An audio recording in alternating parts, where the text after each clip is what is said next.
folks, and welcome back to the Wonder of Watches channel. My name is Ben, and today we're going to be looking at the Seiko Turtle, or the SRP777, and here are 5 reasons why the Seiko Turtle makes a great alternative to the new Willard reimagination, the SPB151.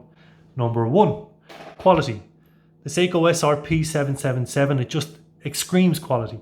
This was the watch that got me into watches. Still absolutely one of my favourites, and it exudes character, heritage and value.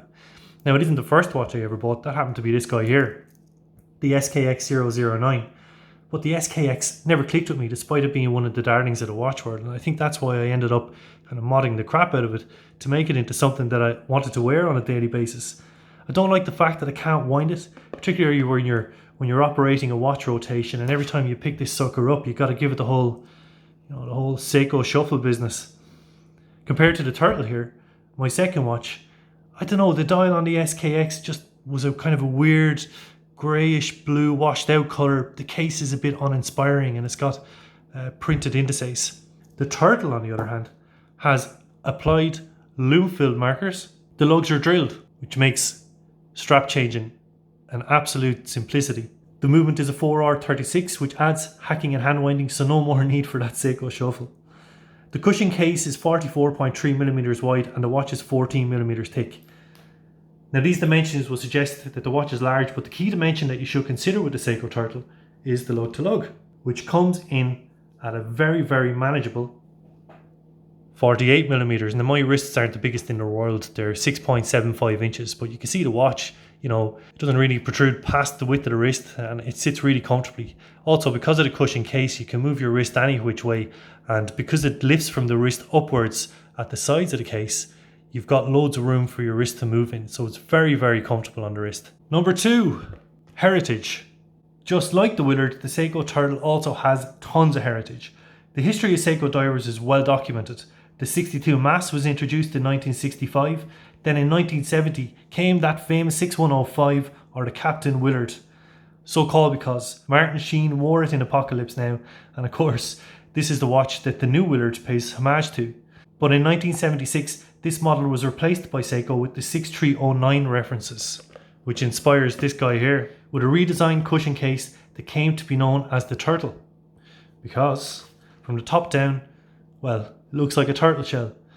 Now, this new SRP777, as opposed to being a reimagining of the 6309, is a direct copy, except it improves massively on it in almost every single way. Dive rating goes from 150 meters to 200 meters. As I said before, it adds the applied indices and a modern hacking and winding movement, and it's new and hasn't been passed around from collector to collector for the last 40 years. You're effectively wearing the very same watch, except with a modern spec and movement. The new Willard, on the other hand, has many differences to the original and is definitely more of a reimagination than a copy. Now, I'm not saying this is necessarily a bad thing, and it still looks like an absolutely beautiful piece. But if you want a direct copy, you would need to fork out €3,500 to €4,000 for the limited edition SLA033 from 2019. Number 3. It's an absolute strap monster.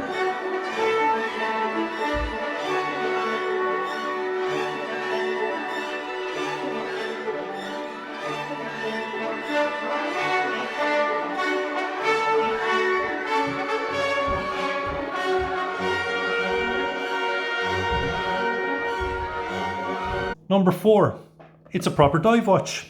It's also a Prospex diver certified to 200 meters water resistance. It's compliant with ISO 6425 for dive watches, and that means a few things. It means at least 100 meters of water resistance. This has double. A unidirectional bezel. You can't go back this way. It's got to be all this way. It must be resistant to shocks and magnetism. And the hour, minute, running seconds hands and a marker on the bezel must be visible in the dark, and that means lume.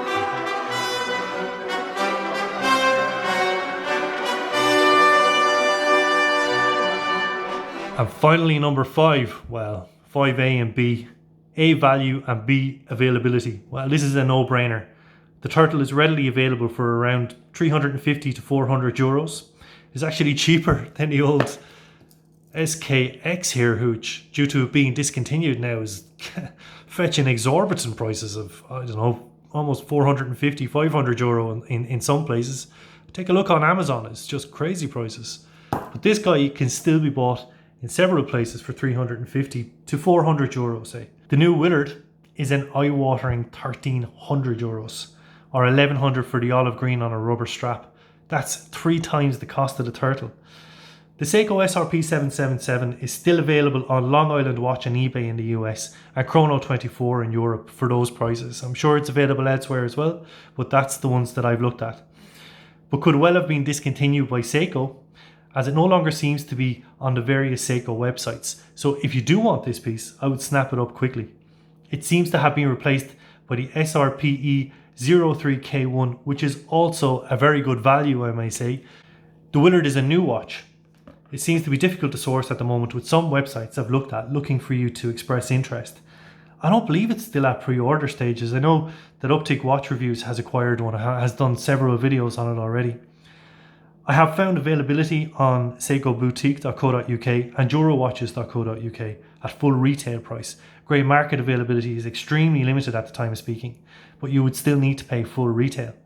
This watch will be very much in demand, however, so maybe a while before there is sufficient stock out there to satisfy demand. That's speculation on my part. I guess in the interest of balance, the SPB151 does introduce some great features like the new 6R35 movement with a 70-hour power reserve and a sapphire crystal.